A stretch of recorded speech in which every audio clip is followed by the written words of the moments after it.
Advocate Bhandari, you may start the proceedings. Your Honor, वीणा नामक मुलीचा भर दिवसा भर रस्त्यात निर्घृणपणे खून करणं, अनेक मुलींना फसवून त्यांची अश्लील छायाचित्र काढून त्यांना ब्लॅकमेल करणे असे 2 गंभीर गुन्हे आरोपी मंगेश सरवदे यांनी केलेले आहेत.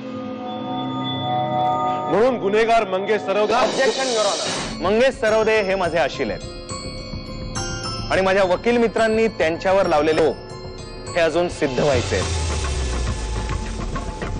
मला काळजी वाटते मनू वहिनीची. तिने एवढी साक्ष देऊनही तो गुन्हेगार वाचला तर मला नाही वाटत तो सहजासहजी सोडेल तिला.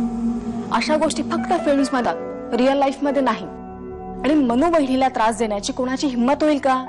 नाही ना, कारण मनस्विनी ही आकाश केतकरची बायको आहे आणि दादा तर तिच्या पाठीशी खंबीरपणे उभा आहे. मॅडम, तुम्हाला शपथ घ्यावी लागेल. देवा शपथ खरं बोलेन, खोटं बोलणार नाही. देवा शपथ खरं सांगेन, खोटं सांगणार नाही. मी त्या दिवशी माझ्या काका काकूंकडे चालले होते.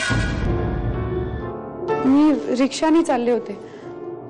ते मड आयलंडच्या जवळ रिक्षा जात होती तेव्हा एक मुलगी होती तिथे रस्त्यात पडली होती जखमी आणि मदतीसाठी हाका मारत होती. मी पाहिलं तर रक्ताच्या थारोळ्यात ती तिथे त्या रस्त्यावर पडली. म्हणून मग मी तिला ताबडतोब हॉस्पिटलमध्ये नेलं. आणि मग अशा वेळी एखादी व्यक्ती जर सत्याला सामोरी जात असेल ना तर आपल्याला तिची काळजी वाटते. आणि ती व्यक्ती जर का आपल्या घरातलीच असेल, अगदी आपल्या जवळची, तर जास्तच काळजी वाटते. आरोपी मंगेश सरवदे विरुद्ध तुम्ही दिलेल्या जबानीमध्ये, समोर दिलेल्या स्टेटमेंटमध्ये तुम्ही म्हटलंय की वीणा नामक मुलीचा मंगेश सरवदे खून करत असताना भर रस्त्यात भर दिवसा तुम्ही त्यांना पाहिलंय. मंगेश सरवदेनी त्यांच्या जाळ्यात, त्यांच्या स्कॅन्डल मध्ये तुम्हालाही ओढायचा प्रयत्न केला होता आणि तुम्हालाही नको त्या मार्गाला न्यायचा प्रयत्न केला होता.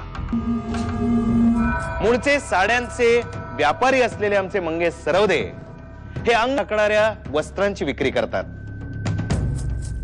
ते स्त्रियांची लाज का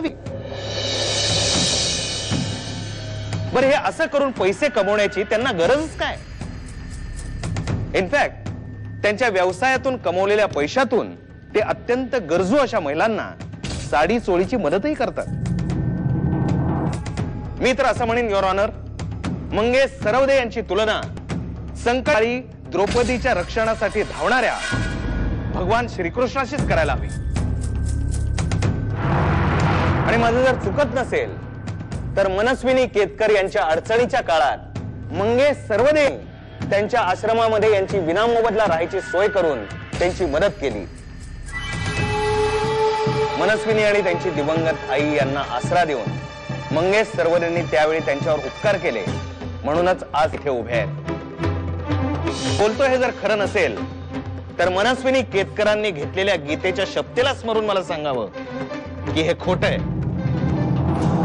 ऍडव्होकेट गद्रे, कुठल्याही गोष्टीचा संबंध कुठेही जोडतायत.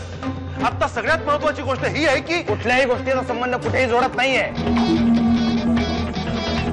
मिस्टर भंडारी, तुम्ही वेगळंच काहीतरी बोलतो. हे बघा, हा माणूस अत्यंत गुन्हेगार प्रवृत्तीचा आहे. हे आत्ताच कोर्टासमोर सिद्ध होणार आहे. जोपर्यंत हे सिद्ध होत नाही तोपर्यंत तुम्ही असं कसं म्हणू शकता? अशा गुन्हेगार माणसाला शिकवायलाच पाहिजे.